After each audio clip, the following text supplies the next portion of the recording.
and I think it'd be really interesting to hear about how we can help more. We actually can't do this on our own. Government cannot reshape this landscape without the community and business in particular helping us. One thing I would say is I think this area, as with most areas that touch on technology, no one should wait for government leadership. Like, I will try to provide it, and I'm trying to provide it, and that's why we're trying to have a cyber strategy that will lay a foundation and give clear markers to you as agents in this space to help us get where we need to go. But I just really push people to not wait around for government to tell you what to do.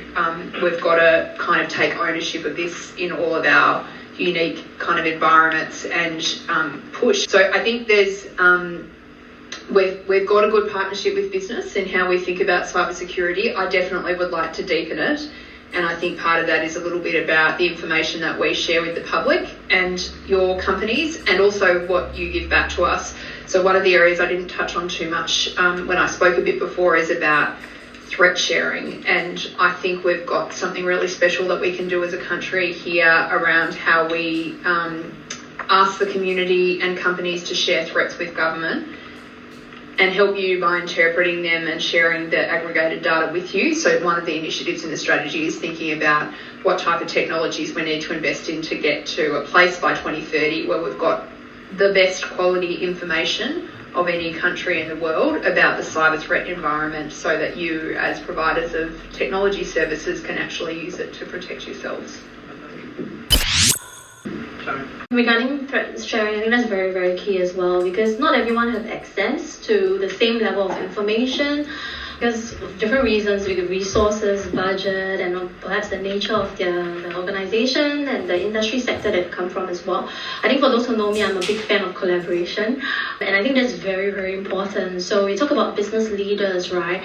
They all have they want to achieve the same positive outcomes for their business, whether is it growth, business growth, sustainability, and at the same time trying to manage cyber risk among so many other emerging risk or enterprise risk, and that's a really, really difficult job.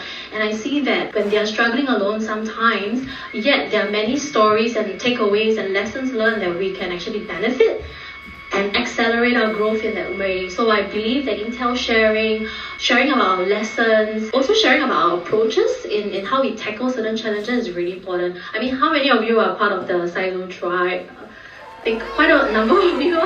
Yeah, we have about actually 100 of CISOs that gather together in a group across Australia, and I love the kind of sharing. I've done this in other countries, and I would say Australia has one of the most open group where they're actually openly reaching out to each other and trying to tap into the learnings and sharing from each other and just growing together. And that's really heartening because you see two spectrum of very experienced CISOs passing on their knowledge to the newer CISOs who just join, and there's that kind of mentorship that we are seeing, and that's the great thing about our industry sector.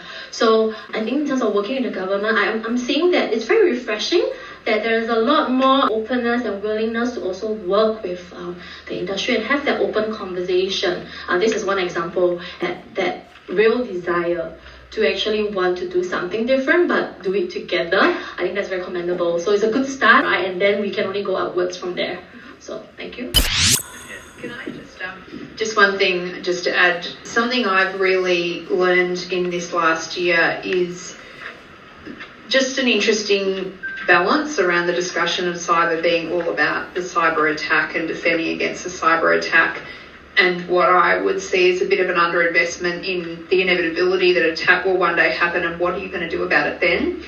And I think Optus and Medibank, I just observe a lot more businesses thinking a lot more about that question now, which is a really good one. But we've all got to accept and understand that we will do all the things that I'm suggesting we do. We can be the cyber safest country in the world by 2030. We're still going to experience cyber attacks. This is the nature of living in an internet age. And so for your companies and the work that you're doing, I just really consider how are you thinking about the incident response into this. And it's not usually a technical question, as so much as cyber security is about behaviour And then operational things, like for you, there's a technical aspect, but the most important thing is operational and how are you going to get water back into the system that's safe. Yeah. So just share that with you in terms of governance. Yeah.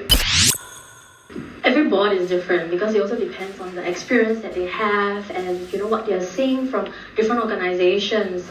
There is the more savvy board that they are very experienced because they have many war stories themselves, and then there's also the other spectrum where they're still very early in their stage of understanding and maturity. So we have to really understand, like from what we're seeing, right? In the past, we do a lot more with like the ITs and infrastructure managers. And now we're dealing more with the CIOs and the CISOs. And now we're actually dealing with the CEOs and the boards themselves because they want to hear firsthand what's happening. They want to also go through an uplift in their awareness and understanding of cyber. So what I would say is give them regular updates, but make sure that it connects to them, it's relevant to them. You help them connect the dots. And in order to do that is whenever you present a cyber risk management strategy or your program, it needs to really align with the business strategy. So that connection has to be really strong. And one other thing I just wanted to add is, when you give them the news, balance it out, right? Balance the bad news with positive progress also, what's happening in an organization. As CISOs, you don't just want to be known as like the constant bearer of bad news. So it's important to make sure that your message is tailored, but there's that hope where they know that, okay, whatever you're investing in, there's actually a good progress and there's improvements, right? So there's that light at the end of the tunnel in that way. A lot of the board directors and chairs, they have actually said that when they're really hungry, they don't really care how the burger is being made. They just want to know that the burger tastes good. So at the end of the day, understand what they want and make it relevant to them. You don't have to go through all the behind the scenes and all the jargons and Never used that analogy before.